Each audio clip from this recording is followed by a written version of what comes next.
Ito, yung kay Senator Amy.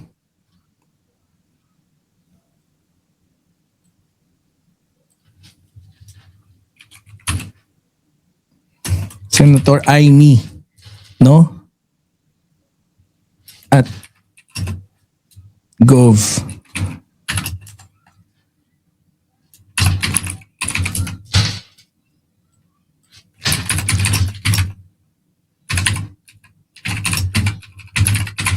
Ayan. Pahuli-huli. Eto, punta natin yung ating susunod na topic. Eto nga, no, medyo may trouble si project wishlist sa hawak. Bakit may nakaano? Paano ko ba tatanggalin yan? Ayan. Pakinggan natin itong balita ng Agenda Weekend ng Billionaire News Channel. Pertaining to dun sa kay Gov Manotoc, kay Gov Matthew.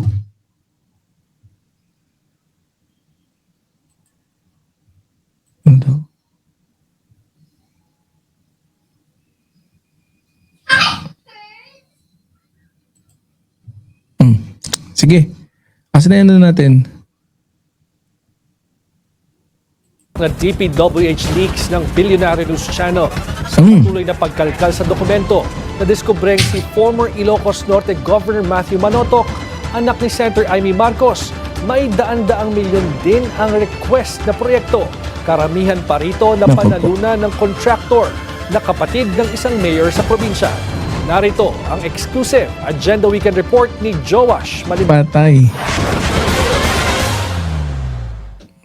Bukod kay Senator Amy Marcos, tila kasama rin ng kanya.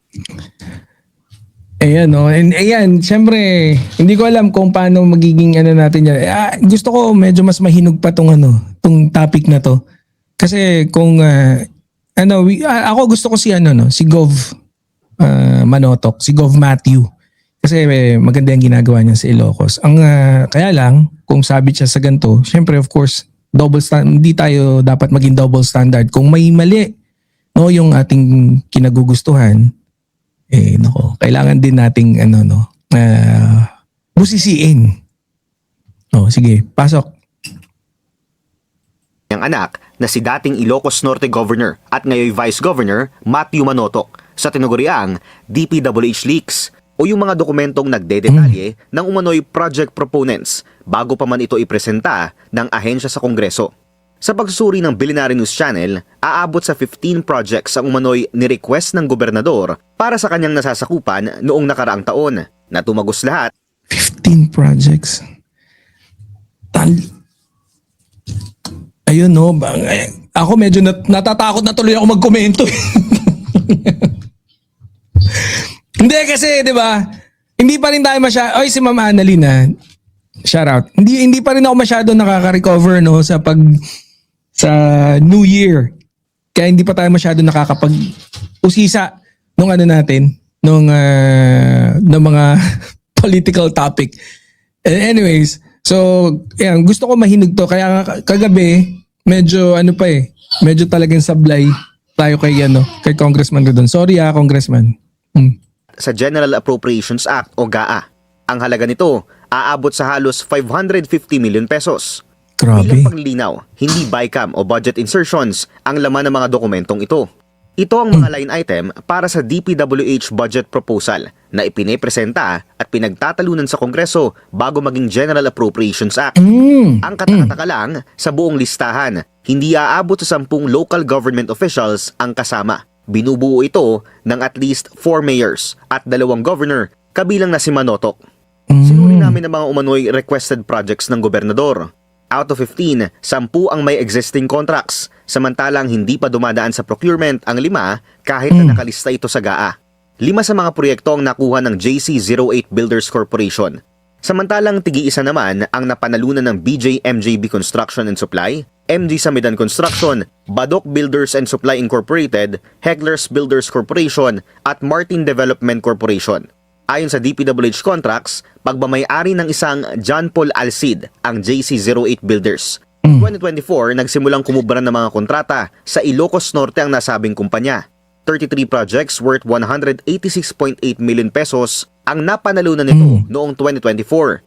Samantalang aabot naman sa 90 projects worth 492.7 million pesos ang nakuha nito sa sumunod na taon. Si Alcid ang kapatid ni Lawag City Mayor James Brian Alcid na tila mayroon ding sariling construction company na nakapangalan sa kanya na kumukubra ng bilyon-bilyong pisong kontrata sa Ilocos Norte. Iyon no?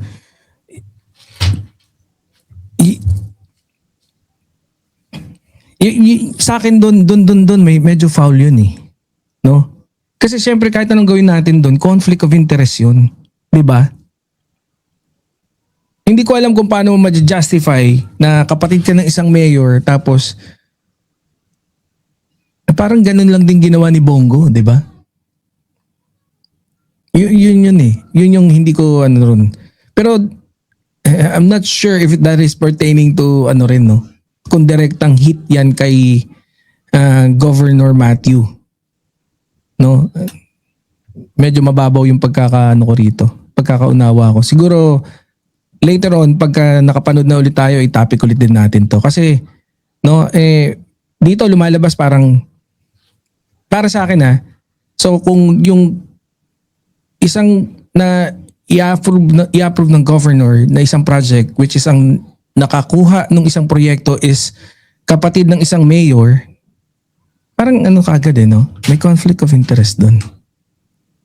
Ang Megapolitan Builders and Construction Supply na nakapangalan mismo kay Mayor, isa sa mga pinakamalaking kontraktor sa buong rehiyon. Sa loob lang ng taong 2025, 52 projects worth 1.8 billion pesos ang napanalunan nito sa buong Ilocos Norte. Una nang nagrekomenda ang ICI ng kaso sa ombudsman para sa umano'y contractors dahil umano sa possible violation. Patay tayo dyan. Yung actual na mayor na pala eh. Puta, paano yan?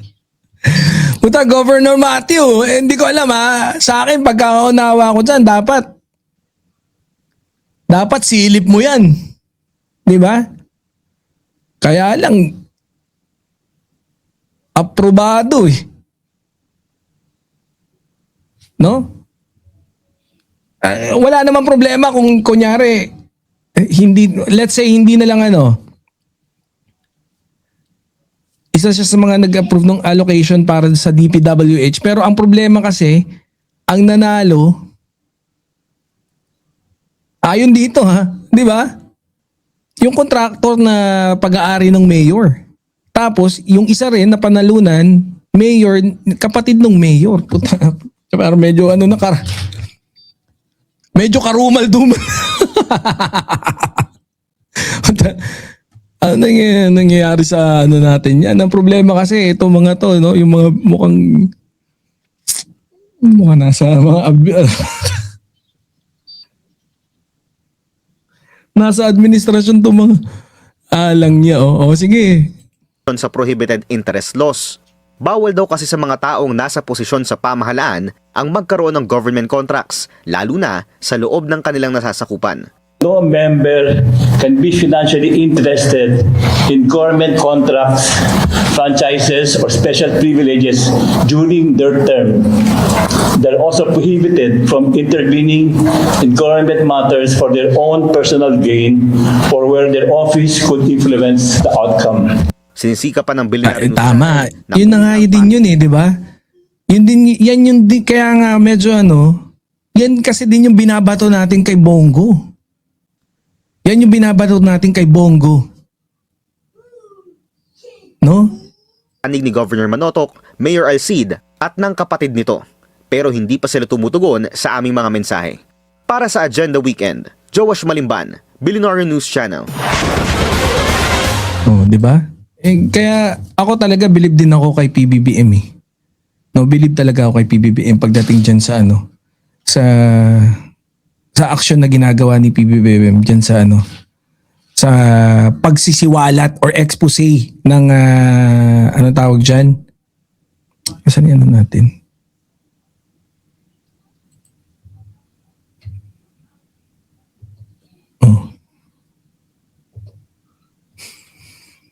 Believe ako dyan, no, sa expose ni PBBM, no, Well, talagang ganun talaga. Kahit kamag-anak, no? Madadali. Kung medyo mali yung ginawa, wala tayong magagawa kundi banatan doon sa kaya sabi ko sa inyo ngayong 2026, eto talaga, naniniwala naman tayo na talaga magaling si PBBM. And marami rin naman na pumupuri. Ako talaga, ang gusto ko na is masagad natin yung galing ni PBBM, katasin natin ng sagad. Kasi syempre, naniniwala ako na magaling si PBBM and isang beses lang dadaan si PBBM sa atin. Hanggang 2028 lang yan. So, kung mai-push natin sa pamamagitan ng pag-criticize dun sa mga nakapaligid sa kanya, I think might as well i-criticize natin, maging critic dun sa nakapaligid sa kanya. Kung pwede namang in a polite way, bakit hindi? 'Di ba? So, hindi na oras para humimod ng wet packs. Ngayon, ayan. Sige, marami naman ang gumagawa nun. Sige, tuloy nyo lang paghimod sa puwet. Okay din naman yan, Pero syempre, kaya nga birahan PhD to, bibira tayo, 'di ba? 'Di ba? Anyways,